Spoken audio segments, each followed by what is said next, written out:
Hi, I'm Rev Myron. I'm a minister through Pathways of Light, and I've been a Course in Miracles student for 40 years. I'm going through the lessons this year, reading them, asking Jesus to clarify for me, and then writing what comes into my mind. And that's what I want to share with you today. So let's get started. My only function is the one God gave me. This is lesson 65. Paragraph 1 tells us the idea for today reaffirms your commitment to salvation. It also reminds you that you have no function other than that.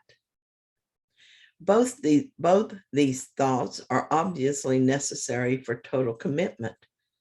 Salvation cannot be the only purpose you hold while you still cherish others. The full acceptance of salvation as your only function necessarily entails two phases: the recognition of salvation as your function and the relinquishment of all the other goals you have invented for yourself. Paragraph 2. This is the only way in which you can take your rightful place among the saviors of the world. This is the only way in which you can say and mean, my only function is the one God gave me. This is the only way in which you can find peace of mind. I know that I've set aside some major goals I used to have. I didn't do this as a sacrifice, but in happiness, knowing that I now have a goal worth reaching. I'm still clearing my mind of the many little goals I have that I didn't even recognize were goals. For instance, the desire for someone or something else to be guilty so that I appear innocent in comparison. This one is insanely persistent, even though I know it isn't true. Usually I'm not interested, but sometimes I am. I gladly forgive this when it happens because I am committed to the only function God gave me. Paragraph 3. Today and for a number of days to follow, set aside 10 to 15 minutes for a more sustained practice period in which you try to understand and accept what the idea for the day really means. Today's idea offers you escape from all your perceived difficulties. It places a key to the door of peace which you have closed upon yourself in your hands. It gives you the answer to all searching you have done since time began.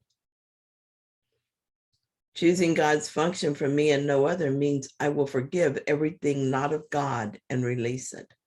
It means that the miracle will take the place of what I forgive. Thus, my mind will be filled with light rather than darkness. Of course, I will be peaceful without the ego's interference. I know this is true because I'm proving it to myself. I'm very aware now that it is only when I seek a goal not given me by God that I lose my peace. I will escape from all my perceived difficulties because I will be turning to the Holy Spirit for answers rather than to the ego. I practice this all the time and I see that it's true. My intention is to master this practice so that I never turn to the ego as my advisor. Ultimately, I will know that I have no difficulties because I am God's son. As I continue to forgive, I'm releasing the self that was made to take the place of my true self. I have less and less attachment to it. And what is there instead is a greater sense of what I am. And what I am has no difficulties. Paragraph 4. Try, if possible, to undertake the daily extended practice periods at approximately the same time each day. Try also to determine this time in advance and then adhere to it as closely as possible. The purpose of this is to arrange your day so that you have set apart the time for God, as well as for all the trivial purposes and goals you will pursue. This is part of the long-range disciplinary training your mind needs so that the Holy Spirit can use it consistently for the purpose he shares with you. I can't imagine not starting my day with God, although the ego still tries to discourage this practice. For instance, one morning I might notice a feeling that this is a burden. I wish I didn't have to do it. I know it's ego again, desperately trying to prevent further loss of my attention, and I just laugh at it. I love this quiet time with my Father. Why would I change that? I can still use more disciplinary training of my mind, though. It has given up trying to stop me from writing contemplations, but it fights against stillness. Paragraph 5. For the longer practice period, begin by reviewing the idea for the day. Then close your eyes, repeat the idea to yourself once again, and watch your mind carefully to catch whatever thought crosses it. At first, make no attempt to concentrate only on thoughts related to the idea for today. Rather, try to uncover each thought that arises to interfere with it. Note each one as it comes to you, and with as little involvement or concern as possible, dismissing each one by telling yourself, this thought reflects a goal that is preventing me from accepting my only function. After a while, interfering thoughts will become harder to find. Try, however, to continue a minute or so longer, attempting to catch a few of the idle thoughts that escaped your attention before. But do not strain or make undue effort in doing this. Then tell yourself, on this clean slate, let my true function be written for me. You need not use these exact words, but try to get the sense of being willing to have your illusions of purpose replaced by truth. Part of my function of forgiveness was to clear my mind so that the Holy Spirit could use it for the purpose he shares with me. The thoughts that came into my mind were silly, and yet I could see how that chatter represents a desire to have other goals of my own. I forgave each one as it arose, and as promised, my mind did finally become a clean slate. I welcomed the Holy Spirit to write on it my true function.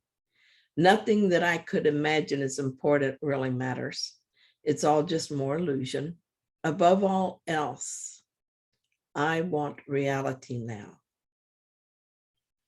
Finally, paragraph 7, finally repeat the idea for today once more and devote the rest of the practice period to trying to focus on its importance to you, the relief its acceptance will bring you by resolving your conflicts once and for all, and the extent to which you really want salvation in spite of your own foolish ideas to the contrary. Paragraph 8, in the shorter practice periods, which should be undertaken at least once an hour, use this form in applying today's idea. My only function is the one God gave me. I want no other, and I have no other. Sometimes close your eyes as you practice this, and sometimes keep them open and look about you. It is what you see now that will be totally changed when you accept today's idea completely. The ego is always dangling other goals before me to entice me back to them.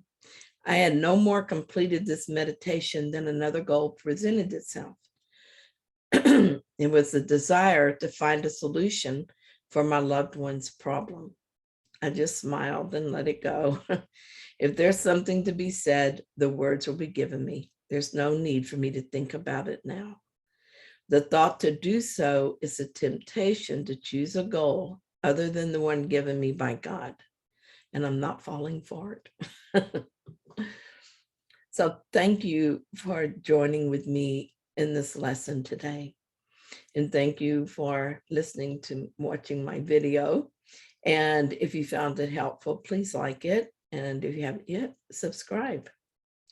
And I will be back tomorrow with another lesson.